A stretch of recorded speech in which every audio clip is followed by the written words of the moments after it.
Rimuru and Ultima goes to One Piece, Rimuru and Ultima x One Piece, by Veldanava-God. Chapter 26. Claiming Whitebeard's territory after the intense battle at Marineford and their rise as new Yonkou, Rimuru and Ultima return to their domain, Veldoria Island, with a single goal in mind: strengthen their army. The entire island had been a hive of activity for the past month, as their soldiers trained relentlessly under the supervision of their ruthless commanders. Inside the grand hall of their castle, Rimuru and Ultima stood side by side, observing the final sparring sessions between the soldiers. The stone walls echoed with the clash of weapons and shouts of combat, but the two figures remained calm and collected, strategizing their next move. 1 month of intense training. I can already see the difference, Rimuru said, crossing his arms, a slight smirk forming on his lips. The soldiers are sharper, stronger. Ultima, standing with her usual air of authority, gave a nod of agreement. Our army has made tremendous progress, but now it's time to reward those who've truly risen above the rest. Her eyes gleamed as she turned to Rimuru. It's time to make the promotions. Rimuru gestured to one of the commanders, who quickly signaled the gathering of the entire army. The hall soon filled with hundreds of soldiers, standing in disciplined lines. The atmosphere was thick with anticipation as they all knew that today would mark a significant moment for Veldoria Island. Ultima took a step forward, her voice commanding and sharp. Sylphira Nightfang, step forward. A figure from the crowd emerging, Sylphira Nightfang, her presence alone commanding respect. Her long, silver hair shimmered in the torchlight, and her piercing gaze reflected the fierce loyalty she held for Rimuru and Ultima. Sylphira's reputation was well known among the soldiers, a master of hockey of armament, with an iron will and an unshakable devotion to the cause. Sylphira, Rimuru addressed her with authority. Over the past month, you have proven yourself in ways that have surpassed our expectations. You've mastered all 3 forms of hockey, and your advanced armament hockey is among the finest in our army. Therefore, we are promoting you to the rank of general. Sylphira bowed low, her voice steady and respectful. Thank you, Lord Rimuru, Lady Ultima. I swear my loyalty to you both. I will lead our army to victory. Ultima stepped forward and placed her hand on Sylphira's shoulder. Your power is undeniable, Sylphira. You've earned this position. Do not disappoint us. I will not, Sylphira responded, her voice full of confidence. The soldiers cheered for their new general, but Ultima quickly silenced them with a wave of her hand. Kalis Drakenshade, step forward. Kalis, the towering and stoic general, stepped out of the ranks. His dark armor gleamed, and his eyes held the intensity of a man who had faced countless battles.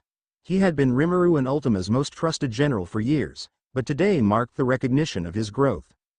Kalis, Rimuru began, you have always been a fierce warrior and a master of strategy, but over the last month, you've gone beyond the limits of ordinary men. You've unlocked the power of advanced observation hockey and advanced conqueror's hockey. This evolution is worthy of acknowledgement. Ultima nodded in agreement. With your power, Kalis, our enemies will tremble before us. You will continue to serve as our general, but now with even greater responsibilities. Kalis bowed, his deep voice reverberating through the hall. It is an honor, Lord Rimuru, Lady Ultima. I will lead with the power you have entrusted me with. As the soldiers roared their approval, a familiar squawk echoed through the room. A seagull swooped in, carrying 2 large wanted posters in its beak. Rimuru caught them, his eyes quickly scanning the images before smirking. Sylphira Nightfang, Rimuru announced, showing her bounty poster to the crowd. Your bounty is now 1,060,000,000 berries. Sylphira looked at the poster with a mix of pride and determination. Seems they're finally recognizing my strength. And Kalis Drakenshade, Ultima added, raising his poster. Yours is now 1,256,000,000 berries. Kalis merely nodded, unfazed by the recognition. It's only the beginning, he muttered, his eyes focused on the future. Rimuru handed the posters to them both. These bounties are not just a measure of your strength, but a warning to those who would dare oppose us. But now, we have more important matters to discuss. Ultima took a step forward, her expression sharp and focused. It's time to claim what's ours. Whitebeard is dead, and his territories are up for grabs. We killed him, so those lands are rightfully ours. The room fell silent, every soldier hanging onto Ultima's words. The idea of expanding their territory was a tempting one, and it was clear that no one would stand in their way.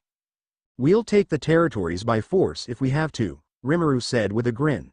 "No one can oppose us now. Not with our army, and certainly not with our power." Kalis and Sylphira exchanged glances, both of them eager to lead their soldiers into battle. They had been preparing for this moment, and the idea of conquering Whitebeard's territories filled them with anticipation. "We leave at dawn," Ultima declared. "Prepare the ship and assemble the army. We're setting sail for Whitebeard's former territories. By the time we return, Veldoria will have expanded beyond anyone's imagination." "Yes, Lady Ultima," the soldiers shouted in unison, their voices echoing through the grand hall. As the crowd dispersed to prepare for the upcoming campaign, Rimuru and Ultima stood side by side, watching their soldiers with pride. Their kingdom was growing stronger by the day, and now, with the addition of Whitebeard's territories, they would become an unstoppable force in the New World. The following morning, the sun rose over Veldoria Island, casting a golden glow over the massive ship docked at the harbor. Soldiers moved swiftly, loading supplies and weapons onto the ship, while Kalis and Sylphira oversaw the preparations with military precision. Rimuru and Ultima stood at the helm, gazing out at the horizon. "Whitebeard's territories will soon be ours," Rimuru said confidently. "And once we take control, the New World will recognize us as the true rulers," Ultima added, her eyes gleaming with ambition. Kalis approached, his armor clinking softly as he bowed before them. "The ship is ready, my lord and lady. We can set sail at your command." Rimuru nodded. "Then let's begin. The world has no idea what's coming." Ultima turned to Sylphira, who was standing at attention near the ship's edge. "You've trained your soldiers well, Sylphira. Now, let's see if they can conquer like they've been trained to." Sylphira grinned, her hand resting on the hilt of her sword. "They won't disappoint you, Lady Ultima. We'll take those territories with ease." As the ship pulled away from the harbor, the wind filling its sails, Rimuru and Ultima stood at the front, watching their island fade into the distance. Their army was strong, their generals even stronger, and now they were heading to claim what was rightfully theirs. With each passing wave, the anticipation grew. Soon, Whitebeard's territories would be under their control, and Veldoria Island would become a kingdom feared across the entire New World. "To victory," Rimuru said with a grin. "To domination," Ultima added, her eyes fixed on the horizon. The ship sailed forward, cutting through the ocean with purpose. Rimuru, Ultima, and their unstoppable army were on the move, ready to claim their rightful place as the true rulers of the New World. As they sailed deeper into the sea, the horizon began to reveal the distant outlines of Whitebeard's former territories.